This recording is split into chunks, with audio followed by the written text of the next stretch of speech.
Good morning. My name is Dina Temple-Raston, and I'm the host and managing editor of the Click Here podcast from Recorded Future News. We're about all things cyber and intelligence. And we're here today at the Council on Foreign Relations to discuss guarding the ballot, addressing foreign disinformation and election interference. And this meeting is part of the Council's Diamond Stein Spielvogel meeting series on democracy. We're joined today by CFR members attending here in person in Washington and over 200 attending virtually via Zoom. You have the bios of our panelists, so I won't repeat that, but briefly, in order, we're speaking with the Global Engagement Center's James Rubin, Anne Applebaum, who is a staff writer at The Atlantic, and John Bateman, who's a senior fellow for Technology and International Affairs program at the Carnegie Endowment for Peace. So if you could join me in welcoming them here this morning. So I thought we'd start by setting the table a little bit and talk about how misinformation in 2016 is different than what we're seeing in 2024 and how the tactics have changed. And fortuitously, Anne, you have an article that's out today that sort of takes a look at the sweep of this and how it's changed. So could you just tell us sort of briefly what's different this time around, not just in the US, but more generally? Mm-hmm. So first of all, thank you very much. I'm delighted to be here, and welcome to everybody who's out in the ether, in cyberspace, as it were. I have just published an article. It's actually a book excerpt. It's the cover of The Atlantic in the June issue, and it is about the new ways in which Russia, China, but also Iran, Venezuela, and other autocratic states have converged around, not around a plan, it's not a conspiracy, but have converged around a set of ideas about how to promote authoritarianism and autocracy. And it's not an entirely new subject. Some of the elements of it are familiar. I think the new part is the number of countries who are now participating and the degree to which China, for example, is now using its enormous resources and its media resources in Africa and Asia and Latin America to promote it. There are different. We can talk in the course of this conversation about different pieces of this. I mean, the ideas will be familiar to many of you. The ideas to promote the idea that autocracies are stable and safe, and democracies are, divisive and chaotic and degenerate. The Russian version of this argument has a particular, a kind of traditionalist, I would say, fake family values component. We stand for, we're opposed to LGBT people, and they would use the expression LGBT ideology. We are in favor of traditional marriages, and they use that language, and that also is echoed by other autocrats in different places. But they also increasingly seek to promote those narratives not just at home to keep their own power safe, but they also seek to do it around the world. I think the new element was an understanding that you can see, I mean, they're both, certainly in Russia and China, but also elsewhere, you've seen over the last decade, both Putin and Xi Jinping have spoken publicly and privately about the threat that the language of democracy poses to them. And by the language of democracy, they mean people who talk about transparency, accountability, free elections, freedom of speech. And they speak about how it's a problem for them. It's the language that inspires their own domestic oppositions. They see it coming from abroad, both from their own exile communities, but also from us. And so they have come to understand that they need to undermine those ideas wherever they are. So again, promoting those narratives not just at home, but around the world in other parts of the world, in the global South, as I'm sure Jamie can speak about, but also in the United States. I suppose there are a couple of new elements. One that make this different from 2016. One is it's much more sophisticated. The Russians are now engaged in an international project of information laundering. So they seek to get their messages to people not only through RT or through official Russian websites, but through, and not only through Facebook, but through, for example, magazines and newspapers that they have taken control of in Latin America, through media in Africa. They also use websites that purport to be British or French, and again, I think we're going to talk about that a little bit later too, and they smuggle their narratives into those. The idea, I think, is to make the narrative that autocracy is good and democracy is bad, that's the oversimplified version, but to make it appear native so that it appears in all kinds of places in many different languages and in many communities. The other element that is not entirely new, but is much stronger than it was, is that they have clear allies inside the democratic world. They have people in the United States, certainly in Europe, who also pick up, retweet, repost, reuse their narratives and make the same argument. So they have found a really willing audience for people who want to hear that the system is degenerate, it's decrepit, we need a revolution, we need destruction, we need to end the European Union, we need to end NATO, et cetera, et cetera, et cetera. So that's an introduction to the idea of the article, and I'm sure we can talk about more details as we go along. So in 2016, one of the things that we really saw were personas that were built up within social media. They would actually be trying to gather an audience and that sort of thing. And what the big switch has been is this idea that you don't need to necessarily have a social media following to get people to believe your narrative. Instead, you inject your narrative into social media followings that are already there. There's a group called Doppelganger, which has been around for a while, but it's basically a Russian-backed group that is a combination of commercial entities and Russian intelligence. And I wonder, John, have you looked at this at all? Can you talk a little bit about how that has changed? Yeah, I think we've seen a lot of shifting tactics by the Russians and by the others, and much of this is in response to the U.S. and the Western response to the initial round of Russian and other foreign activity. So post-2016, post-2017, of course, there were huge revelations about all of this foreign influence and interference. And as a response, in the United States, there are now hundreds of people in the U.S. government, in the intelligence community, in the major platforms, major news organizations, civil society, philanthropists, practitioners elsewhere. You have organizations like Atlantic Council's DFR Lab, Graphica, Bellingcat. You have this whole trust and safety discipline that's been built up, a huge intelligence and information sharing edifice.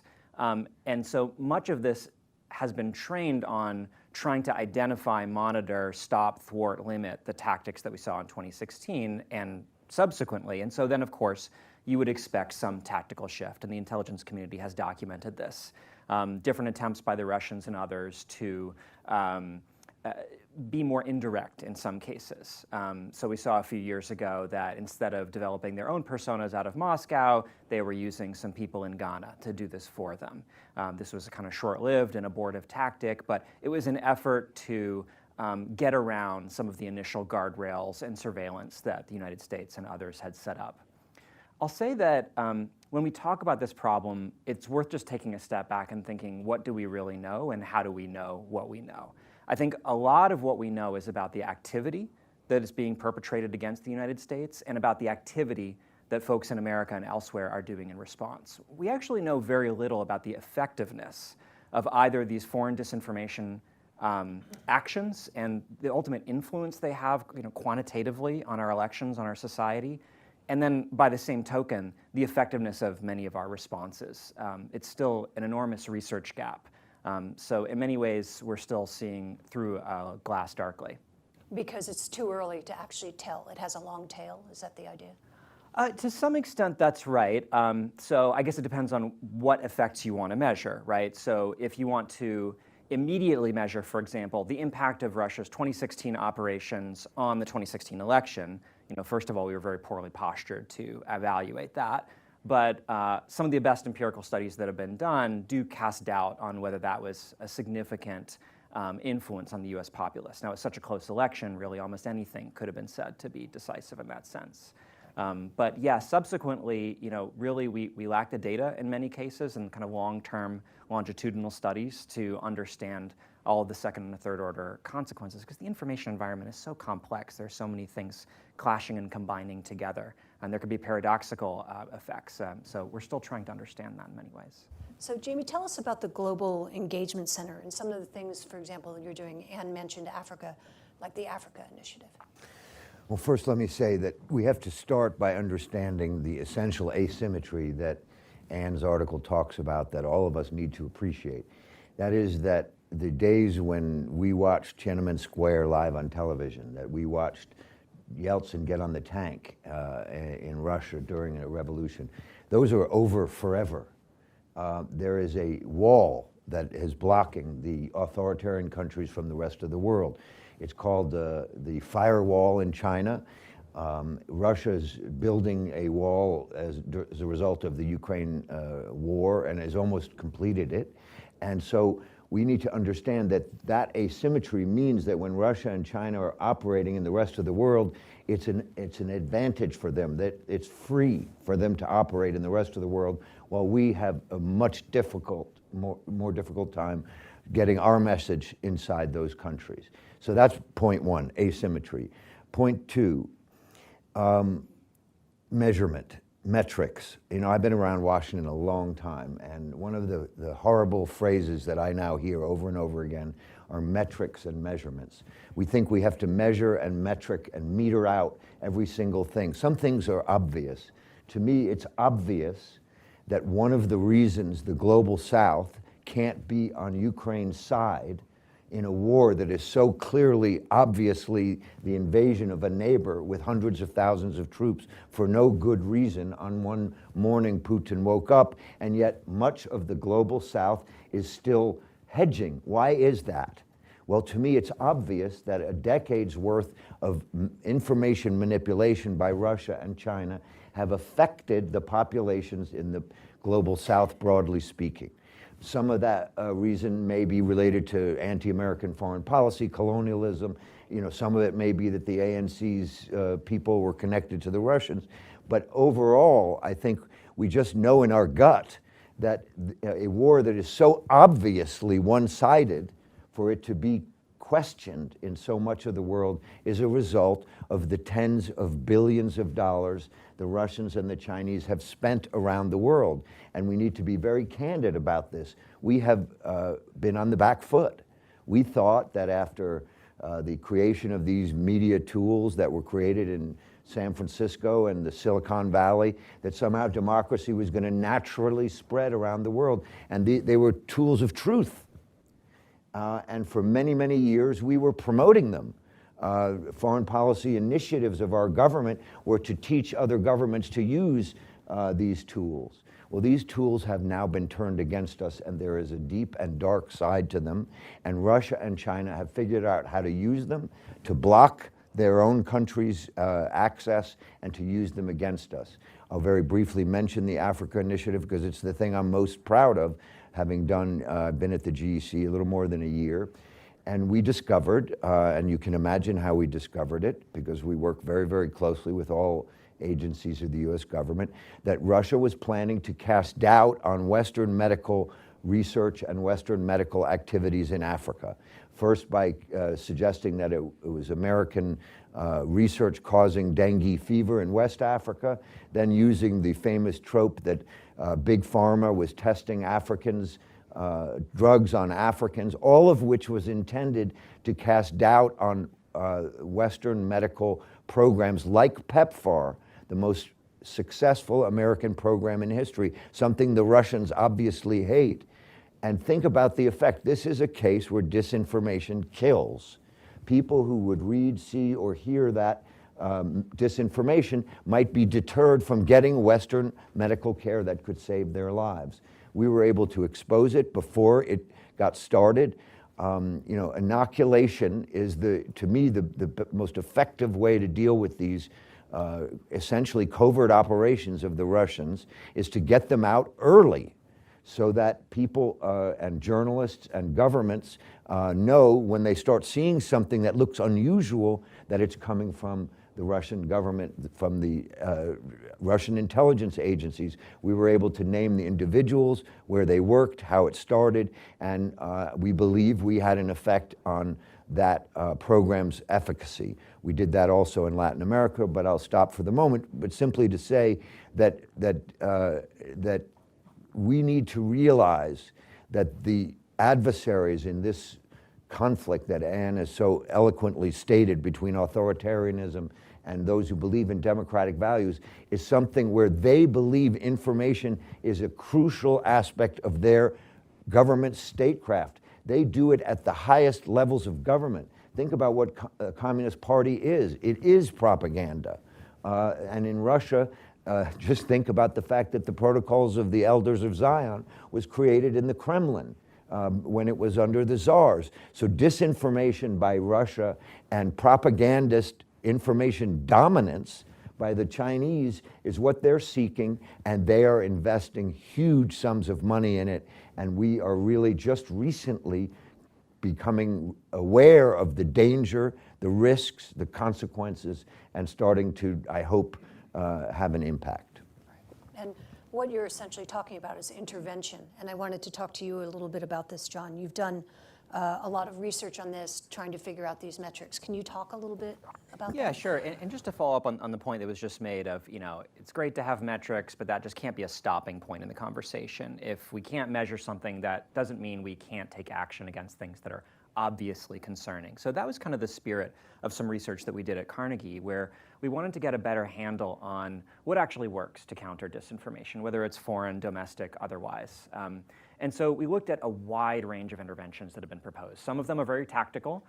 So with social media companies, the takedowns of fake accounts, right? That's a very well-known intervention. Or application of fact-checking or labeling on content on social media.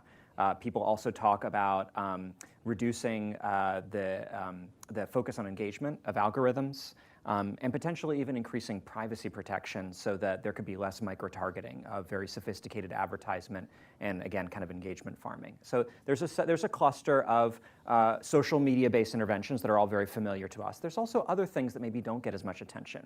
Media literacy education, supporting local journalism, other things that the government can be doing as far as pre-bunking or inoculating the populace. And so the goal of this research was to say, what do we actually know about any of these things? And the research is generally sparse. There's kind of fragmentary social science in each of these areas, and as far as empirical data and real hard data. But I think what we can say at a high level is that there is no silver bullet. So there is no single technocratic intervention that's really going to eliminate disinformation as a problem. It's been with us for millennia. It will always be with us. We'll always be arguing about what's true and false. But there are some things that seem to maybe be more important that we haven't invested much in. And the two I mentioned, investing in local journalism, that seems to have a huge effect on people's levels of civic knowledge, civic engagement, civic trust. Those are all things that we know make people resilient to false information. What does that mean, investing in local journalism? Yes, financially. The numbers are staggering. And I'm sure Anne knows this as a writer and someone who's involved in journalism, but more than 2,000 newspapers have shuttered in the United States in a 20-year period. The number of jobs in newsrooms at newspapers, less than half of what they were 20 years ago today. The revenue, less than half of what it was 20 years ago. We know that newspapers and local newspapers are incredibly important for creating a connective tissue that then helps build knowledge of local issues. And when that's gone, people look to less important, less trustworthy sources, whether it's social media, rumors, friends and family, TV news, which is not as accurate in many cases, more sensational. So really what we need is a massive injection of money into this sector, and it's extraordinarily expensive. So there's different ideas that have been floated for how to seed that. The other thing I just wanted to mention briefly is media literacy education. You might ask what that is too, because that can come in all different kinds and shapes and sizes. It can be a class in primary school. It can be a module that's given to older people. It can be an online ad encouraging people to think about advertising or narratives that they might come across and how to discern better true and false. The task of being information literate has vastly changed over the digital era, and there are actually programs that seem to work. It takes time, it takes money, but I think some of that is actually more promising than some of the more tactical efforts that get extraordinary amounts of public attention. Yeah, did you have something to Can I add? just say about local journalism? It's a well-known, again, authoritarian tactic or practice. So in Russia, people often know very little about how their local cities or towns are run, and instead they know, they see constantly these kind of big geopolitical battles, us against NATO, these sort of grand stories that actually don't touch their lives and that they don't have a way of judging. I mean, none of us have a way of judging them. And something similar has happened in the United States, but for different reasons. So in our case, it's because local journalism went bankrupt. But you have the phenomenon of people not seeing, not feeling attached to real issues on the ground that affect them, and instead are moved by, again, these kind of celebrities battling in the ether, which is really what national politics has become. And that's it's not just that it creates a more, better atmosphere for disinformation, it's also very bad for democracy because it means that people don't feel connected to each other and they don't feel connected to reality, or really to their own issues. So you're right that it's very central. I mean, I would also just say one thing about measurement. We actually don't really know how any information moves anybody. Sort of good information or bad information, or true information or false information. So the fact that we don't, we can't pinpoint exactly what this Russian narrative or that Chinese narrative does is not surprising. We can see that it's spreading, but we can't see We can what see its it effect spreading. is. We can, I mean, in the case of Russian narratives, I mean, we could hear members of Congress repeating stories that weren't true.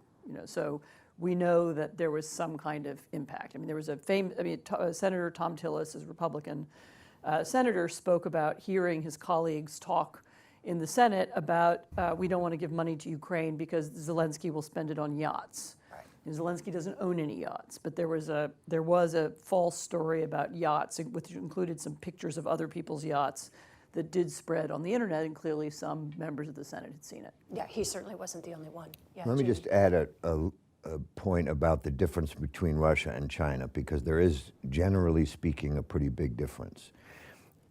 Russia, disinformation, lies, biological weapons, yachts, that's their bread and butter. That's what they do. Their playbook is not often that different. In Africa, they were using disease in the same way they claimed the CIA started AIDS. So their playbook is pretty well known, and it's based on lies. I would say, broadly speaking, China is using domination, just financial and physical domination. So take Honduras, a small country, had a change of government. They took the entire press corps of Honduras to China for 2 weeks on a paid trip to indoctrinate them in how wonderful China is, and then gave them access to Chinese media, which is not filled with lies, but fills facts in a way that is manipulative. So every single story in the United States of a crime or a rape or a problem or a pollution or a corruption is filled up in the Chinese Xinhua service. And in China, only wonderful things happen, and none of the things that we know that make China dangerous.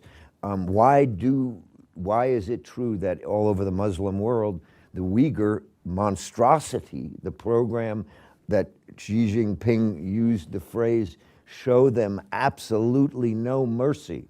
That comes from the Politburo meeting in which they're describing what they're going to do to the Uyghurs. And his phrase was, show them no mercy. I think even absolutely no mercy. Why does the Muslim world not know about that? Why do they not care about that? Now, some of it is because their leaders don't actually really care about things they say they care about, but some of it is because China is so effective at filling the media space with their versions of things that are basically true and fighting to the death to get things that are also true avoided. And they will fight just to avoid having a meeting from one of the Uyghur representative going to conference in some European country, every diplomat in China's embassy will be ordered to try to prevent that meeting from happening. That's manipulation. It's not disinformation, but it can have a very, very powerful effect. Yeah, China has actually created news sites that local newspapers can fill their papers with, so that you're getting, in the same way we used to use AP or UPI or one of those, they're putting those into newspapers. People don't realize that they're skewed.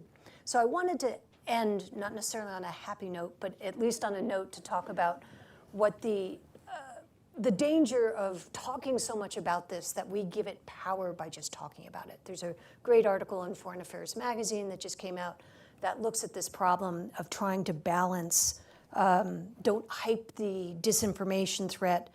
And as fate would have it, in fact, Click Here podcast has an episode that dropped today about this. So can you talk a little bit about how we strike that balance? I'd like to start with that, because I, to the extent that people read that as referring to the rest of the world, I think it would be a terrible tragedy, because we are not hyping the disinformation threat in Africa, in Latin America, in Asia. We are underplaying it. We still don't have in our government a formal threat assessment of the information damage done by Russia and China to our foreign policy interests around the world as a result of Chinese and Russian information operations funded in the tens of billions of dollars and conducted by the highest levels of their government. So please, yes, there may be some exaggeration in the domestic space, and now everyone who works for me is going to tell me, don't say anything about the domestic space. The GEC is not working on the domestic space. I work for the State Department. I don't talk about that. I did happen to work for Hillary Clinton in 2016, and I'd love to talk to people afterwards in a personal capacity about what happened back then. But in my official capacity, let me just say that I don't believe we are hyping the disinformation threat around the world. I think we are underplaying it. We don't realize the extent to which it has an impact on those middle countries, those hedging countries, those countries we spend so much time trying to affect, and we wonder why they can't choose between the United States and China. Well, maybe one of the reasons is because they don't know enough about what really goes on with Chinese economic projects, what really happens after the Chinese come and leave and have destroyed a place or done environmental damage, or they really don't know what's happened to the Uyghurs, or they really don't understand how China has skewed markets and then somehow is claiming that they're a victim and a developing country. And yet they have the power they have around the world to spend tens of billions of dollars trying to manipulate things. Maybe it's true in the domestic space, but it's certainly not true in the field of battle I work on, which is Latin America, Africa, and Asia. Fair enough. And John, if you could just quickly give me your thoughts on this, and then we'll go to questions from members. I mean, my thought is that domestically, I'll agree with Jamie in around the world. I mean, domestically, they're really doing the same thing. So it's not as if one is influencing the other. I mean, that there's this malign Russian influence that's making Americans do X or Y. I mean, it's a joint project. I mean, I don't think it's a conspiracy. There's not like a secret room where they all plan things together or anything like that. I mean, there's just the language that that Russia prefers to talk about, whether it's the war in Ukraine or whether it's the government of Joe Biden, is the same language that's used by I would say the extreme right and the extreme left in the United States. And they're, as I said, they're engaged in the same project, and therefore they overlap with one another and amplify one another. I would describe it more like that. John? So it's a serious problem, foreign disinformation. And I'm very glad that organizations like the GEC exist for now, and that people like Anne are writing about this issue and calling attention to it. I'm so glad that the word has gotten out on those things. I think there is a real danger of overhype, certainly at the domestic level. And I worry about this quite a bit. So one way to think about it is in a given presidential election cycle, if we want to kind of just isolate it to that, what percentage of political content that a typical American comes across would be of some kind of foreign subterfuge? Infinitesimal. I mean, you can always trace the way a narrative kind of worms its way through politics, but often even some of the things that we identify as Russian narratives actually had an even prior origin in some domestic extremist narratives. That's the claim that's been made about this yacht story, for example, in the Foreign Affairs piece. So, ultimately, we're not living in a country where the two parties, they're super PACs, they're spending billions of dollars each election cycle, far outstripping any foreign effort to directly influence us. And that's before you start to consider the whole richness of other voices, private media, civil society, friends and neighbors, community leaders. A typical American is just awash in political information.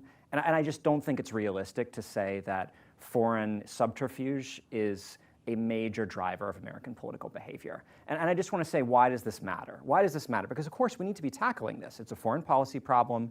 It's a legitimate national security threat. And certainly around the world, it can be very damaging. But I think there are at least two risks of this. One is there is a risk of McCarthyism. There is a risk that tarring someone as kind of influenced by foreign boogeymen is now one of the go-to terms of political abuse. Oh, you're just repeating what some Russian person, what some Chinese person is saying. I think that securitization of the American political discourse is a concerning trend in its own right. And the other thing is distraction, in that I think realistically, our political maladies are homegrown. They've been in plain sight for decades. Polarization, the truth decay, you can go on and on through all these different kind of phenomenon. Those are the core problems, and so while we need national security officials to address the foreign-facing element of it, we shouldn't believe that that is kind of the central driver of our political maladies. We actually just need to heal ourselves in many ways. Got it. So at this time, I'd like to invite members and guests, both in person and on Zoom, to join the conversation with questions. A reminder, this meeting is on the record, and we'll start from a question here in Washington. And how about Jane Harman? So I'm Jane Harman at Freedom House, and a comment, Jamie, your idea about damage assessment I think is fabulous. One other comment, there are metrics to measure the impact of information. People who run for political office have pollsters and various advisors who help with that all the time. But my question is about a group that hasn't been raised, and that's Hamas. I think that Hamas is brilliant at weaponizing disinformation, and just wonder if you agree and can tell us how they learned this. But also, my question is whether Hamas or some other foreign organization could be driving the protests on our campuses through disinformation, but also funding of tents, signs, agitators, etc. I don't think this has been investigated adequately. I'll just take a little piece of that because most of it was domestic.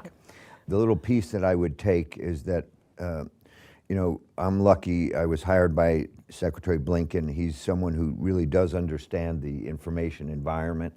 And he's given me a free run of the place, and his time and effort.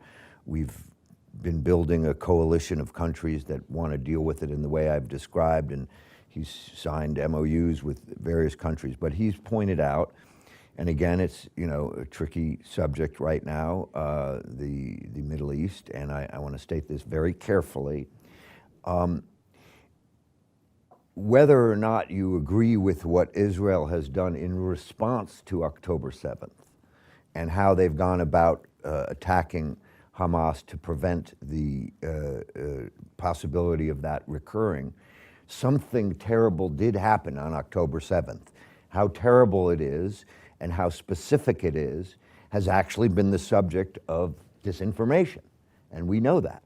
And we've seen other governments try to minimize the massive assault and minimize the horror, even though Hamas itself promoted most of the knowledge we have by taking videos of it.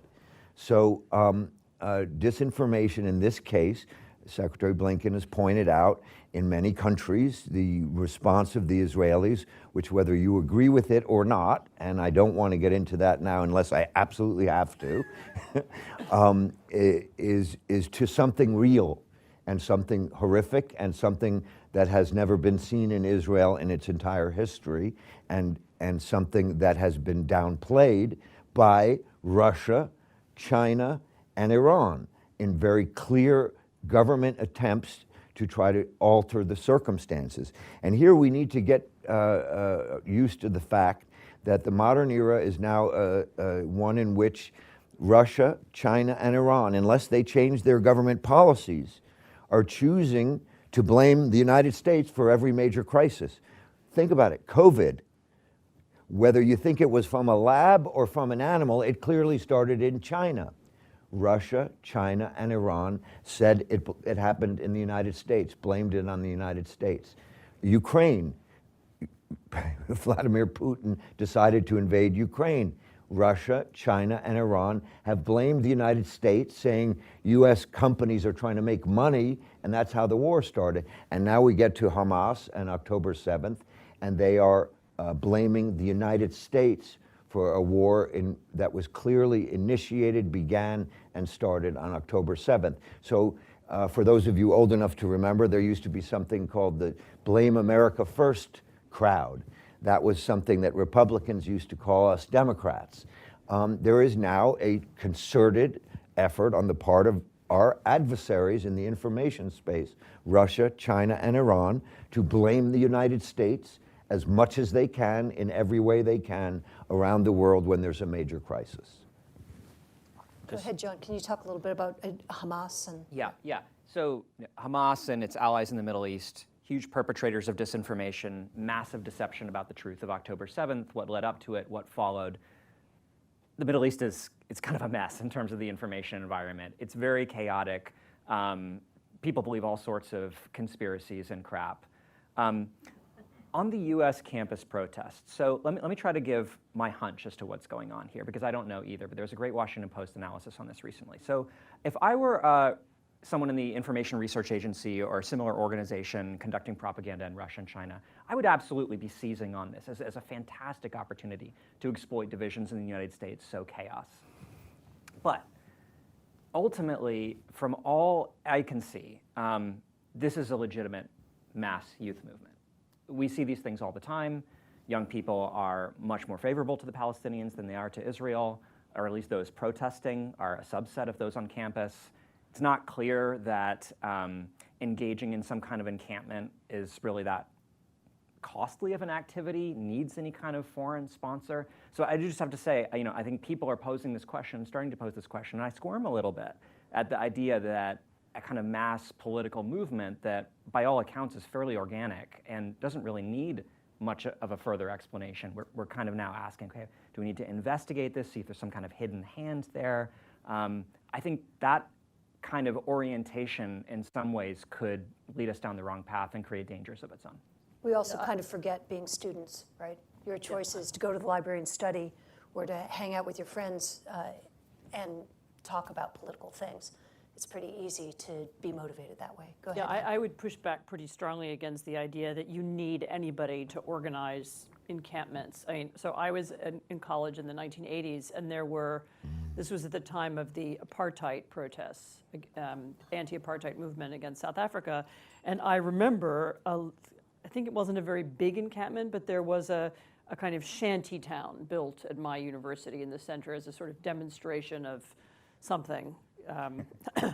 Unclear what, but it's not a new idea. It's pretty old. It's not very expensive, and the idea that protests are somehow seeded by outsiders seems extremely unlikely to me, and I would push back against it.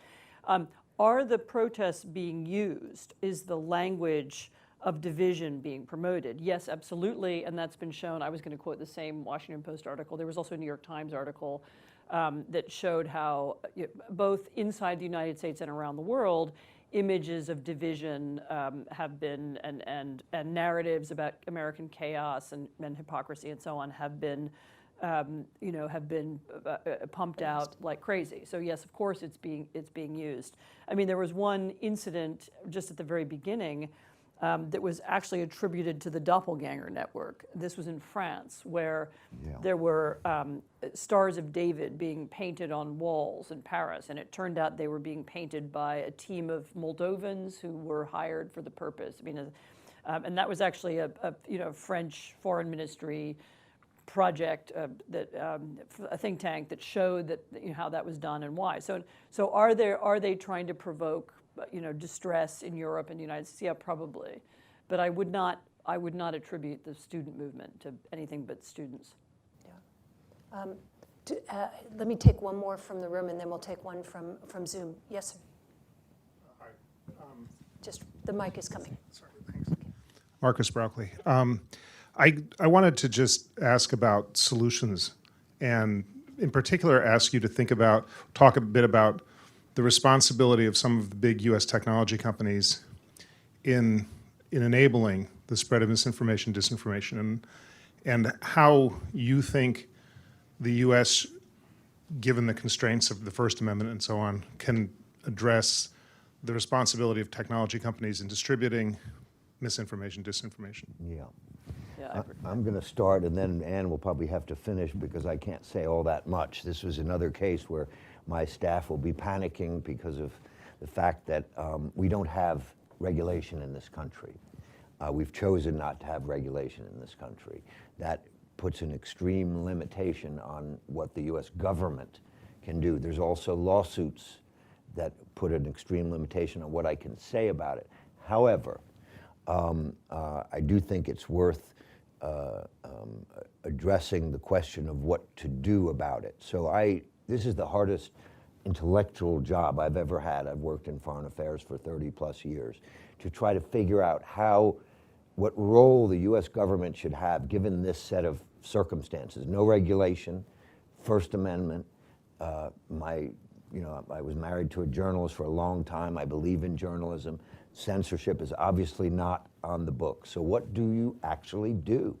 Well, that's how we at the GEC sort of came up with these two main lines of effort. One is this exposure.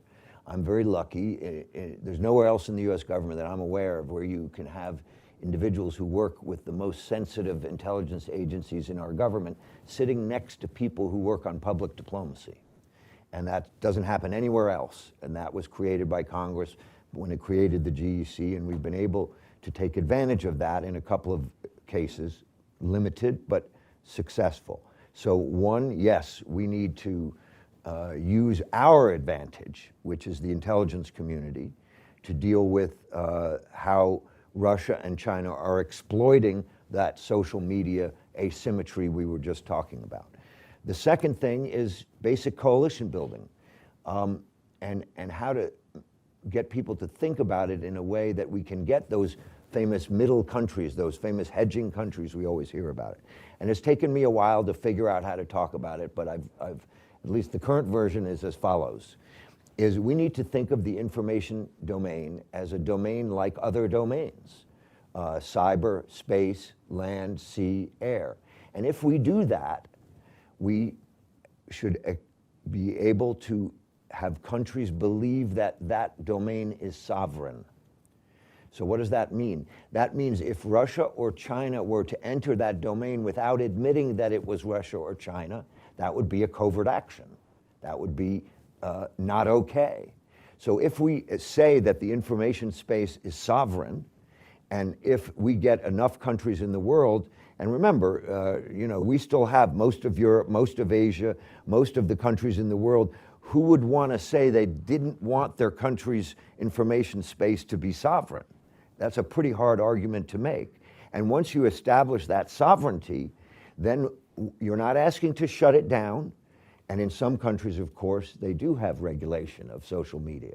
They can do things, very strong things that we can't do in the United States. And what they do may have an impact globally if they do it strongly enough. So I've worked very closely with the Europeans. They obviously do have legislation and regulation that's just starting to kick in. It's really just began in the last 6 months to have an effect. But if we can get each country in a coalition of countries, of all the major countries that are not the authoritarian leaders that Ann was talking about, to say this is sovereign space. And if you're going to enter my space, you have to have your name on it. You have to be labeled. You have to be, the provenance of this information has to be known. Because if you boil all of this down, I spoke in Bulgaria, there's a particular issue, they have a lot of Russian speakers. And it was explained to me, if they see on a screen, on the radio, on TV, whatever the mode, and frankly, a lot of disinformation has nothing to do with social media. It's done in the traditional, radio, television, and newspaper mode, although maybe newspapers on the internet, but still old media, as we call it. And it says the United States has bioweapons in Ukraine. Well, a lot of people might believe that because they watch TV and they've seen stories about bioweapons. But if they saw, and they had to see, Russia says the United States has bioweapons in Ukraine, that will change their perception of the story. So if we could create a coalition of countries who regard their information space as sovereign and demand transparency to that effect, that these covert operations were not allowed, and if they were conducted, there would be sanctions, there would be penalties, there would be criminal results. I believe over time we can get at a big chunk of this. But again, I don't think we can solve it through that. And until the United States makes some changes legislatively, the US government's hands are quite tied in terms of what we can say or do with the social media companies. Jamie, do you think that's worked for cyber? Do you think cyber is actually sovereign? I think that Cyberspace? It was one of the things you mentioned. Yes, I think that we would like there to be one open, free world, but it's not turned out to be that way because, again, certain countries have chosen to use cyberspace to attack us, and we've had to go through a whole new labels of deterrence and responses and all of that to try to minimize the cyber criminality that's taking place. And what I'm saying is if we can establish that if you don't have your name on it and you initiated it, that's a crime in the information space, we can begin at least to establish a coalition approach to this, which is the only way that will work. Not going to the UN where the Russians and the Chinese will ruin it, but slowly building out. We already have, Macy, is it 13 countries that have joined us? That's South Korea, Japan, Germany. We've worked our way through some of the Europeans. I think we have the first Ivory Coast African countries. I was just in Argentina. I hope to get some Latin American countries and get all those countries that believe in the sovereignty of their country to say that covert insertion of narratives without label is not okay. We can begin to address the problem in the absence of what you were obviously implying. So I just want to be able to, we have a Zoom question that's been waiting quite a long time. So if we want to go ahead and listen to that, please. We'll take our next question from Fred Hochberg. Thank you for this great conversation. Fred Hochberg, I'm also chair of Meridian International and served in the Obama administration. My question is, can you identify which democracies, which robust democracies are doing a better job, you can include the US, at pushing back on this? So which of the strong democracies are actually doing a good job? I know we've talked a lot about Latin America and Sub-Saharan Africa, but what democracies? I think that one's for you, Jamie. All right, I'll try, but I think I need help on this. I ahead. can. Go ahead. So there are a couple of countries that have thought about this and worked on it in different ways. So I did a project a few years ago with Sweden, with the Swedish government, and they were very interested in tracking, as a government, it wasn't merely as it would be in this country. It wasn't merely outside groups and independent researchers and academics who were tracking Russian narratives. This was in a run-up to a Swedish election campaign. It was a kind of government agency. And first of all, they were interested in tracking it. They wanted to pull together teams of people from around the world who would help them do it. But they also have they and the Baltic countries have similar kinds of projects. They have I'm not what the right word is. They have kind of civic defense education projects that they work on together. You're nodding, you know what I'm talking about. Yeah. So they will. I mean, some of it is kind of almost 1950s. I mean, they will send out little leaflets to people's houses, and they seek to build ties between people, and they will talk about the need to maintain a Swedish conversation. So it's actually a part of a government project to make people aware that this is a problem and to bring them on board and to build a sense of community around it. I mean, certainly all the Baltic states have this, particularly Latvia and Estonia, who have big Russian-speaking communities. They've made big efforts to include Russian speakers in a national conversation and to speak in public, in schools, in all kinds of spaces about how we push back against this. And I think I'm not saying it's a 100% successful, but it may be. We have nothing like that, and we don't even have anything approaching that. I would just say just briefly in answer to the previous question. I think we will sooner or later get around to regulating social media. Just like once upon a time it was thought to be impossible to regulate food production. How could you possibly control that? Tobacco, or and you think about some things that we do regulate. Think about international financial markets where money, billions of dollars move around the world at the speed of light all the time. Everybody wants to cheat. Everyone wants to make money about it, and yet they are regulated, and they can be regulated.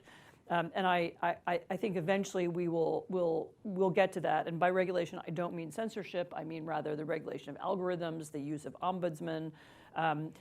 We may get to the point where we require social media companies to comply with the law. So anything that appears on their platform, they become legally responsible for, which would change the nature of social media overnight. It may be that we, alter anonymity or make it at least create some fora where there's no anonymity. I mean, that's beginning to exist already. But the Europeans are ahead of us. They do have a conversation about how this should be done. I'm not saying it's 100% successful or everything's great, but they will eventually begin to do it, and some of their ideas will kick in, and then it may even be that U.S. social media companies will have to comply with their laws. It may, in effect, be, since we won't do it because of lobbying or because of cowardice or whatever, it may be that Europeans effectively do it for us until we catch up. Do you think it'll start with the rolling back of Section 230, or do you think it'll be more subtle than that? I can't predict what will happen. I would be in favor of that, but I'm probably still alone on this now. On the democracy part, let me just say, as Anne pointed out, the Europeans in this respect are ahead of us.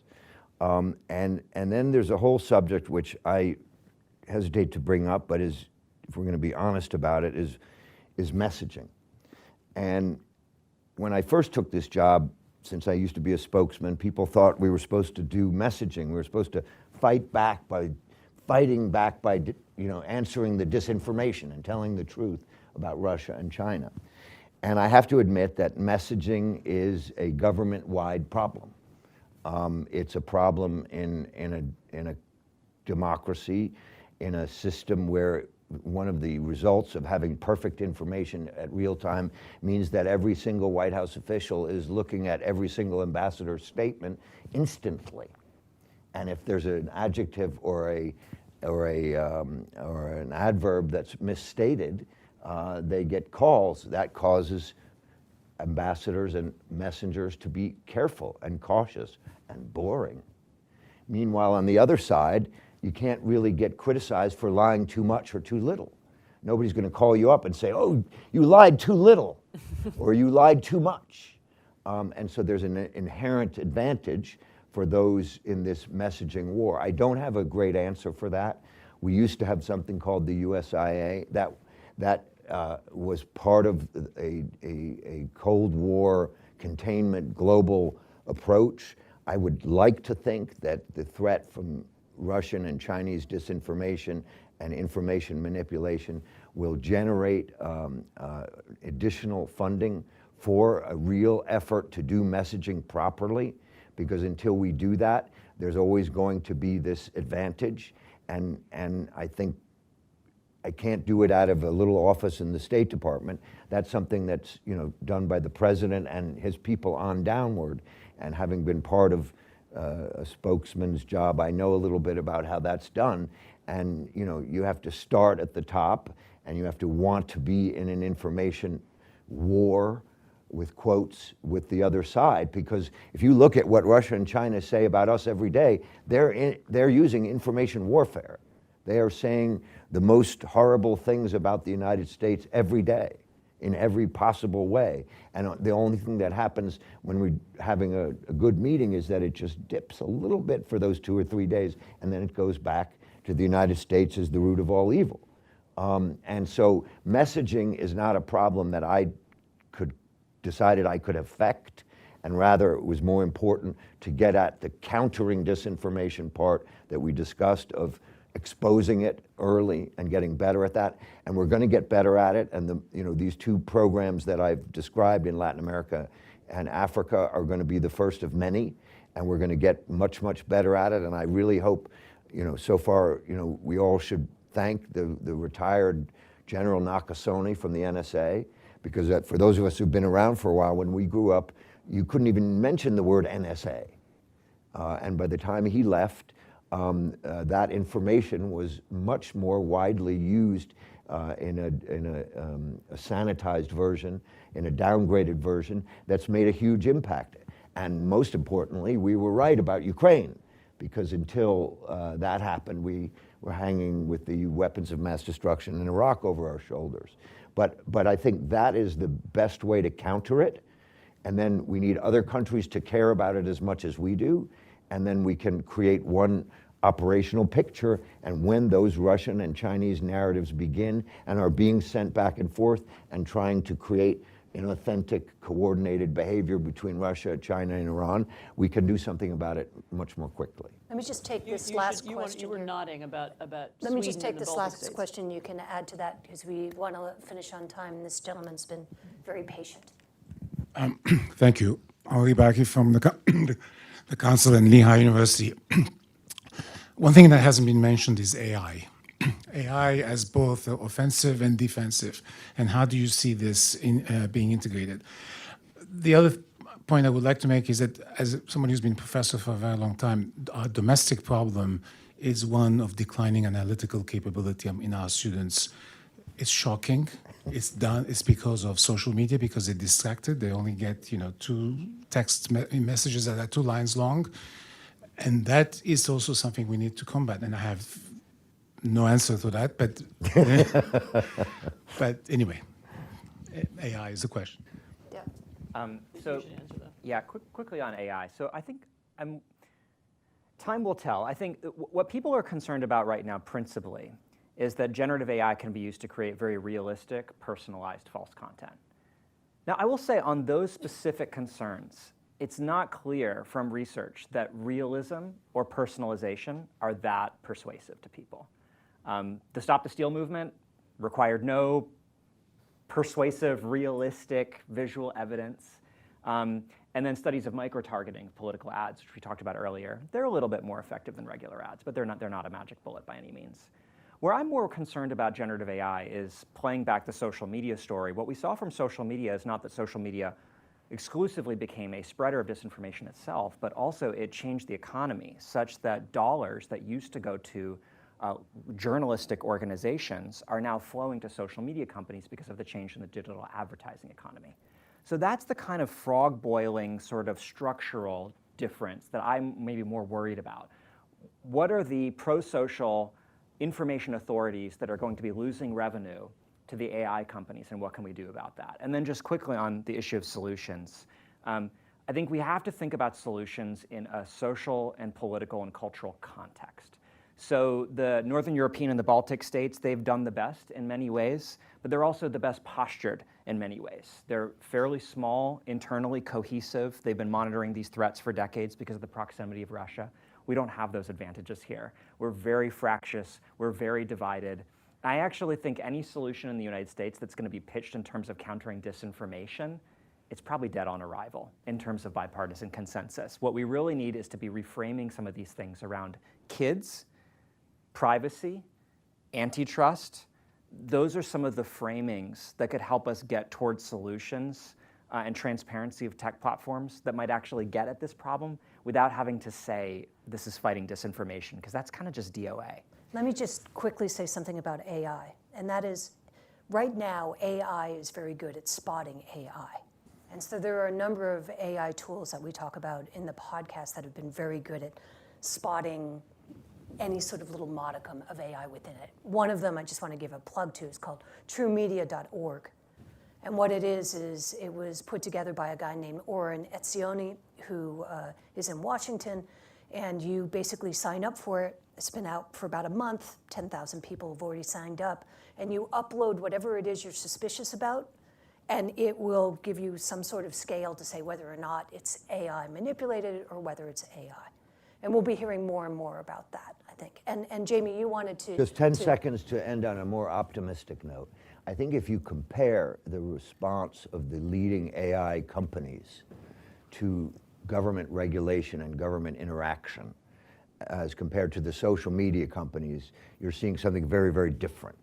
And they came to the government and said, you know, we really are concerned about making sure we don't essentially, well, I don't want to say what I really think about this, but that we don't have the same problem with the AI technology that we created with the social media technology. And that the company leadership, the intellectual leadership is much more willing to consider, work with, develop joint, private, public working together, which gives me some hope that it might be a little less dangerous than it would otherwise be.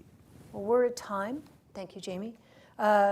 Thank you for joining today's meeting, and I'd like to thank Anne, Jamie, and John for joining us today.